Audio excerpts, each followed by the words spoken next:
Good morning everyone. Welcome to BVVN online classes. As you know that we started the chapter number 6 that is lines and angles. तो उसकी कुछ introduction करी थी. Introduction में बताया था कि जो भी इंट्रोडक्शन है वो इस चैप्टर में यूज होगी और कुछ मैंने क्वेश्चंस आपको करवाए हैं. तो आप देखिए ये वाला क्वेश्चन देखिए आप, दैट इज क्वेश्चन नंबर 3.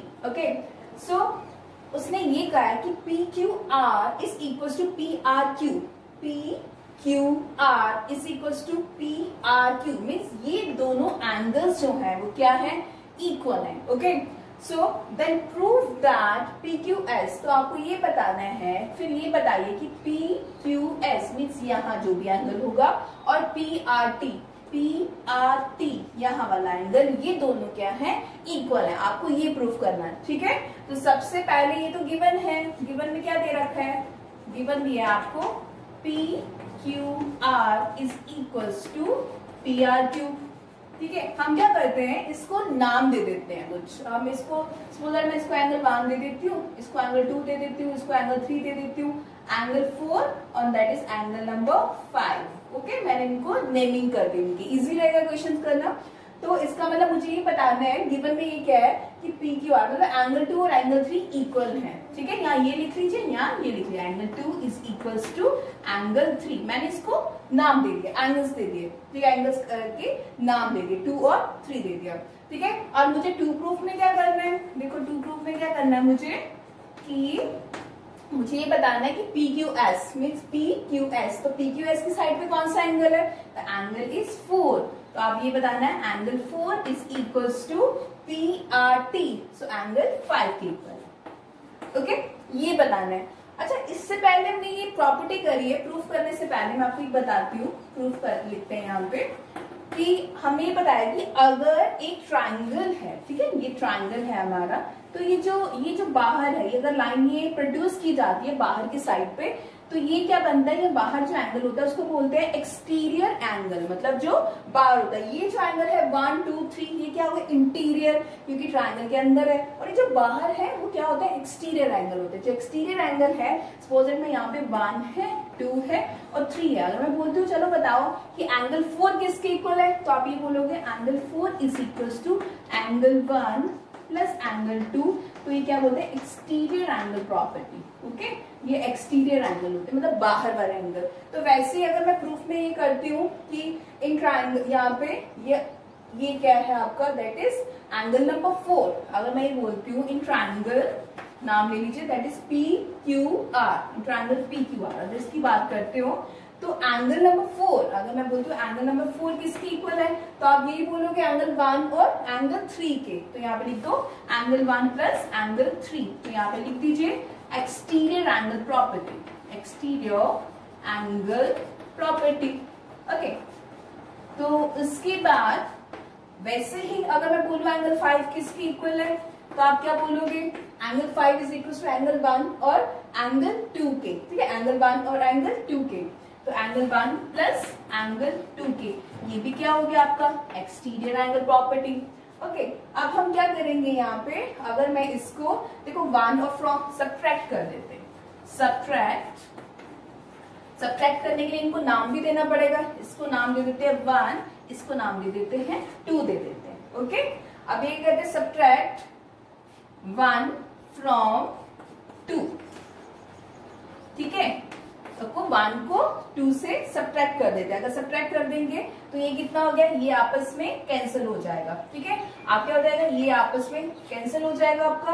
और यहाँ पे अभी आपने बताया था एंगल 4 और एंगल 5 भी क्या है, दोनों इक्वल हैं. तो आप यहाँ पे लिख दीजिए therefore angle 4 is equal, sorry यहाँ पे यही बताना एंगल 4 और एंगल 5 इक्वल है. ये था गिवन, एंगल 2 और एंगल 3 क्या है, इक्वल है. Therefore angle 2 is equal to angle 3. अगर 2 और एंगल 3 इक्वल है तो ये भी क्या हो गया, आपस में कैंसिल हो जाएगा ना. आपको यहाँ पे रीजन देना पड़ेगा, उसके बाद आपको यहाँ पे कैंसिल नहीं करना है, बट आप ये बता दीजिए एंगल 2 और एंगल 3 है तो ये कैंसिल हो जाएगा. तो फिर क्या आया, एंगल 4 और एंगल 5 इक्वल आ गए. So angle 4 is equal to angle 5. तो आपको ये ही प्रूफ करना था, हेंस प्रूव्ड. ओके, आपको तो यही प्रूफ करना था कि एंगल 4 और एंगल 5 क्या है, इक्वल है. ठीक है, see the next question. Now see the next question. POQ is a line. POQ is a line. रे OR is perpendicular. ये जो रे है OR ये perpendicular है किसके ऊपर? PQ के. perpendicular मतलब suppose that ये है, ठीक है, ये perpendicular तो always makes 90 degree angle. Okay, यहाँ पे भी 90 डिग्री होगा और यहाँ पे भी 90 डिग्री होगा. perpendicular line always makes 90 degree angle. तो ये कितना हो गया? OS is another ray. अब ये कह रहा है OS is a another ray. ठीक है, ray line between rays OP and OR. OP and OR के बीच में ये रे है OS. और उसके बाद प्रूफ दैट ROS, हमें क्या प्रूफ करना है कि ROS ये जो है, ठीक है, angle ROS is equal to half of angle QOS minus POS. ये करना है.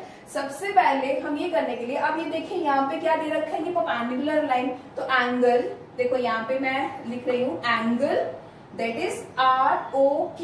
ठीक है, angle ROQ which is equal to 90 degree. क्यों? क्योंकि ये जो OR है, OR is perpendicular to PQ. तो ये कितना है? 90 डिग्री का एंगल बना रहे.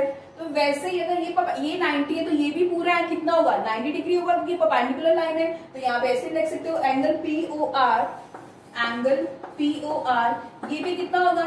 90 डिग्री होगा. यहाँ पे भी लिख दीजिए OR is perpendicular to PQ. ठीक है, ये तो आपको दिया हुआ है. अब उसने ये कहा है कि आपको ये निकालना है angle ROS is equal to half of QOS minus POS. ये निकालने के लिए अब ये देखिए, अगर मैं ये पूरे एंगल की बात करूं कि ये पूरा एंगल किसके इक्वल है, ये और ये जो इसको रे बाइसेक्ट कर रही है, तो ये वाले एंगल और ये वाले एंगल इन दोनों एंगल्स के सम के इक्वल होगा. मीन्स ये पूरे एंगल की बात करूं तो दिस प्लस दिस होगा, तभी मेरे पास RO दैट इज ROP आएगा. अगर मैं फिर से देखिए, अगर मैं एंगल ROP की बात करती हूँ, ठीक है, मैं बोलती हूँ ROP की बात करती हूँ, तो ROP किसके इक्वल होगा? This angle that is angle POS plus angle ROS. इन दोनों का सम करूंगी तो ये एंगल आएगा एंगल ROS. यहाँ पे लिख दीजिए एंगल ROS लिख दिया यहाँ पे. अब आपको ये बताया है उसने कि R यहाँ पे POR या ROP की बात करूं तो सेम ही है. और यहाँ पे लिख दीजिए, चाहे आप POR लिख लो, चाहे POR. ठीक है, अगर मैं ROP भी लिखती हूँ तो तब भी वो 90 है, मतलब सेम एंगल जो बीच वाला एंगल होता है उसकी बात हो रही होती है. तो यहाँ पे कितना हुआ? ये 90 डिग्री है, यहाँ पे 90 डिग्री पुट कर दीजिए वैल्यू. अब हमारे पास ये कितना है? POS plus ROS. अगर क्वेश्चन के अकॉर्डिंग मतलब चलूं तो ROS की वैल्यू निकालनी है. तो ROS को, एंगल ROS को एक साइड पे रहने दीजिए. और ये कितना हो गया? 90 डिग्री. इसको मैं इधर लेके आऊंगी तो ये माइनस में हो जाएगा. तो इसको इक्वेशन नंबर 1 दे दीजिए.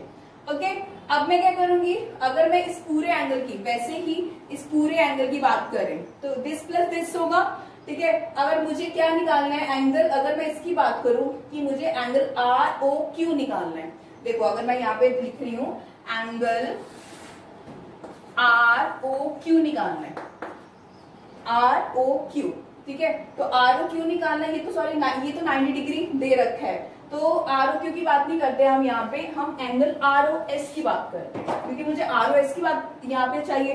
तो एंगल ROS चाहिए. देखो, अगर मैं एंगल ROS चाहिए तो अगर मैं इस पूरे एंगल में से ये वाला एंगल माइनस कर दूंगी तो मेरे पास ये वाला एंगल आ जाएगा. ये पूरे एंगल में से अगर मैं ये इतना एंगल माइनस करूंगी तो मेरे पास ROS ही आएगा ना. तो यहाँ पे लिख देते हैं angle SOQ that is angle QOS लिख दो माइनस एंगल QOS या SOQ. ठीक है, क्वेश्चन में है आपका QOS, तो मैं QOS लिखूंगी. तो QOS पूरे में से इतना angle that is ROQ minus कर दीजिए,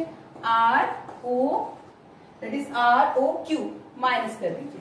ओके, तो यहाँ पे कितना हो गया? ROS. तो ये कितना हो गया आपका? QOS.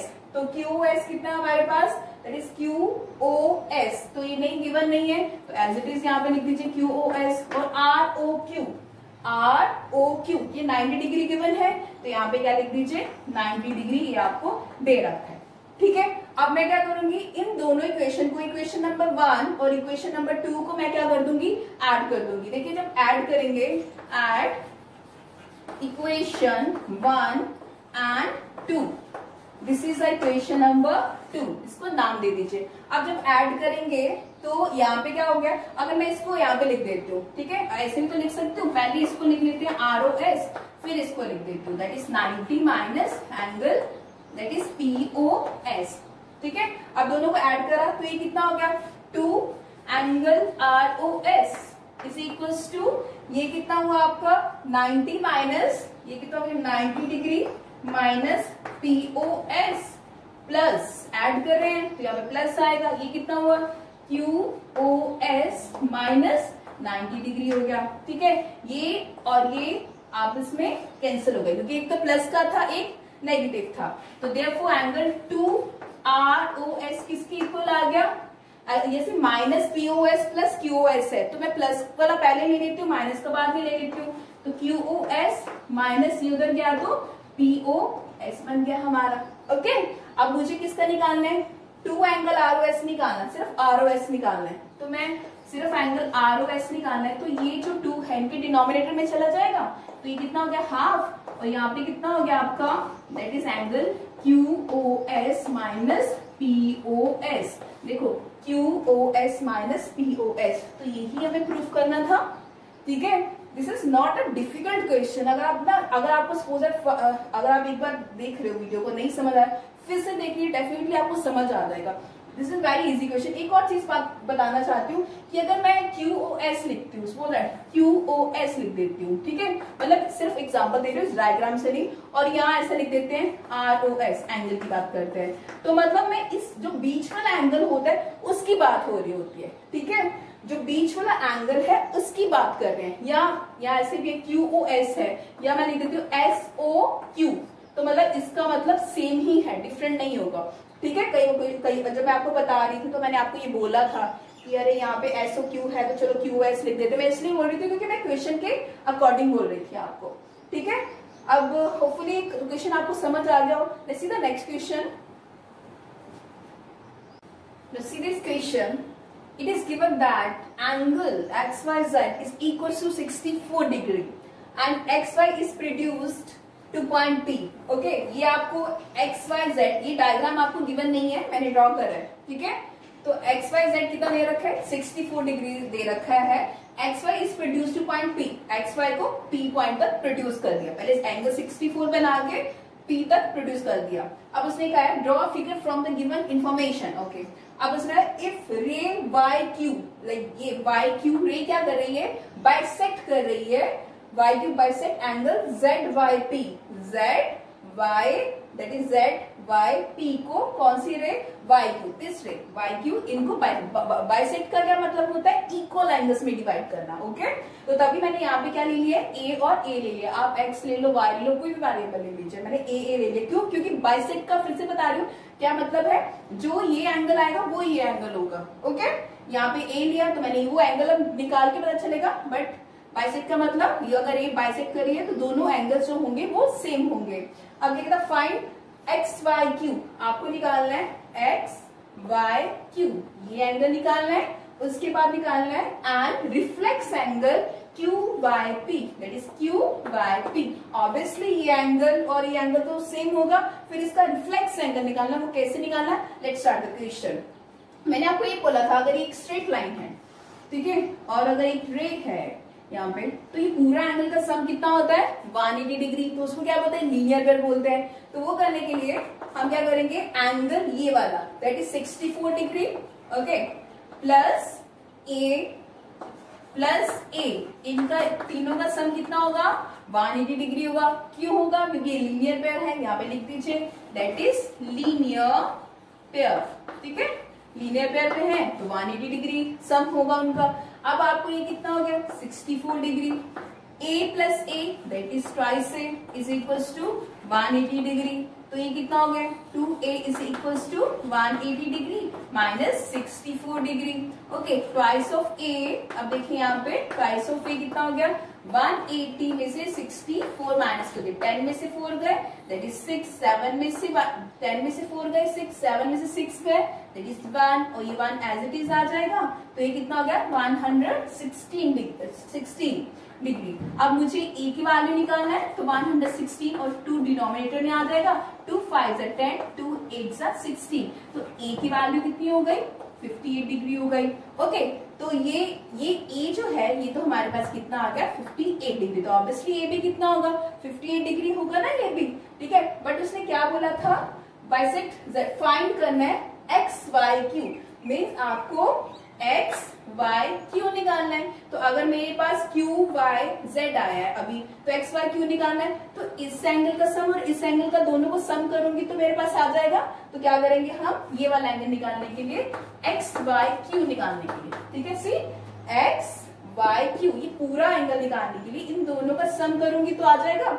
ये कितना दे रखा है आपको, 64, और ये कितना है आपके पास, that will X Y Q निकालने के लिए 64 प्लस ए कितना आया, अभी आपने वैल्यू निकाली है, दैट इज 58। तो ये कितना हो गया आपके पास 12, और ये कितना हो गया 122 डिग्री। तो ये तो आ गया आपके पास, ये एंगल तो आ गया पूरे की बात कर रहे हैं, कितना हुआ 122 डिग्री। ओके, बट ये वाला तो अभी निकाला ही नहीं, सॉल्व भी नहीं करा हमने, तो हमने रिफ्लेक्स एंगल निकालना है, reflex angle that is Q Y P. Introduction में भी बताया था, रिफ्लेक्स एंगल हमेशा बाहर से निकालते हैं। ओके, ये वाला एंगल निकालना है तो बाहर से, मतलब टोटल ये बाहर से निकालते हैं क्योंकि रिफ्लेक्स एंगल 180 से ज्यादा होता है ना।